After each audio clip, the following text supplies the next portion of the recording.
जिस व्यक्ति की कुंडली के अंदर राजयोग होता है, वो व्यक्ति सफलता के पीछे नहीं जाता, अपितु सफलता उस व्यक्ति को ढूंढती है।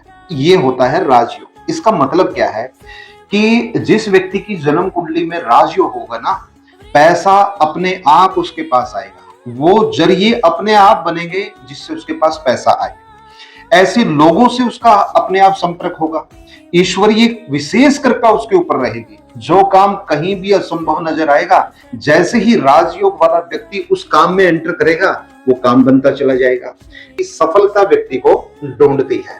राजयोग बहुत अलग अलग तरीके के होते हैं। कोई एक राजयोग नहीं होता जन्म कुंडली में, सैकड़ों राजयोग हैं जो अलग अलग प्रभाव दिखाते हैं। कुछ राजयोग होते हैं जो सत्ता दिलवाते हैं, कुछ ऐसे राजयोग हैं जो राज्य के अंदर भागीदारी दिलवाते हैं, कुछ राजयोग व्यक्ति के व्यक्तित्व को बहुत महान कर देते हैं, तो व्यक्ति को सिद्ध पुरुष बना देते हैं।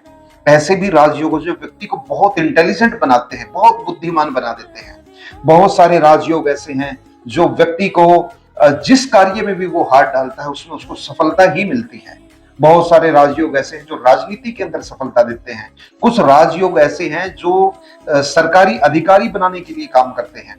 तो सभी राजयोग का अपना अपना प्रभाव है, अपनी अपनी उनकी गणना है और वो उसी के अनुसार अपना प्रभाव दिखाते हैं। लेकिन बहुत सारी जन्म कुंडलियों के अंदर पूर्ण राजयोग नहीं बनता। पूर्ण राजयोग ना बनने का अर्थ क्या है कि जिन ग्रहों की युति से राजयोग बना है, वो ग्रह पूरी तरह स्वस्थ नहीं है, मजबूत नहीं है, उनकी अंश, उनकी डिग्रियां, उनकी अवस्थाएं बहुत सुदृढ़ नहीं है। ऐसी अवस्था में उस राजयोग को एक्टिव करना पड़ता है, उन ग्रहों को बल प्रदान करना पड़ता है जो राजयोग के लिए जिम्मेदार ग्रह हैं।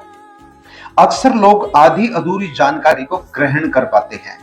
वास्तव में वो राजयोग के ऊपर काम नहीं करते, राजयोग के मर्म को नहीं समझते। वो किस अवस्था में, किस उम्र में और वो ग्रह किस डिग्री के अंदर राजयोग का प्रभाव देंगे, इसके ऊपर अक्सर चर्चाएं नहीं होती। सिर्फ ऐसे बोल दिया जाता है कि आपकी कुंडली में राजयोग है। बहुत जगह राजयोग एक्टिव होता है तो सामने वाला व्यक्ति कहता है कि हाँ ठीक है, और क्योंकि राजयोग का वो भोग रहा है। लेकिन जिन लोगों की जन्म कुंडली में राजयोग है लेकिन राजयोग का कोई भी लाभ उनको अपने जीवन के अंदर देखने को नहीं मिल रहा, उस राजयोग का प्रभाव उनके जीवन के अंदर नहीं है, तो वो कहते हैं जी आप तो कह रहे हैं हमारी कुंडली में राजयोग है लेकिन हम तो एक साधारण जीवन जी रहे हैं। तो राजयोग के ऊपर बहुत डीपली एनालिसिस करने की जरूरत होती है, डीप स्टडी की आवश्यकता होती है और ग्रहों के मर्म को समझना बहुत जरूरी है। ऐसे नहीं कि किसी भी राजयोग को एक्टिव करने के लिए कोई भी उपाय आप कर दें, कोई भी आप रतन पहना दें, अनुष्ठान कर दें, नहीं।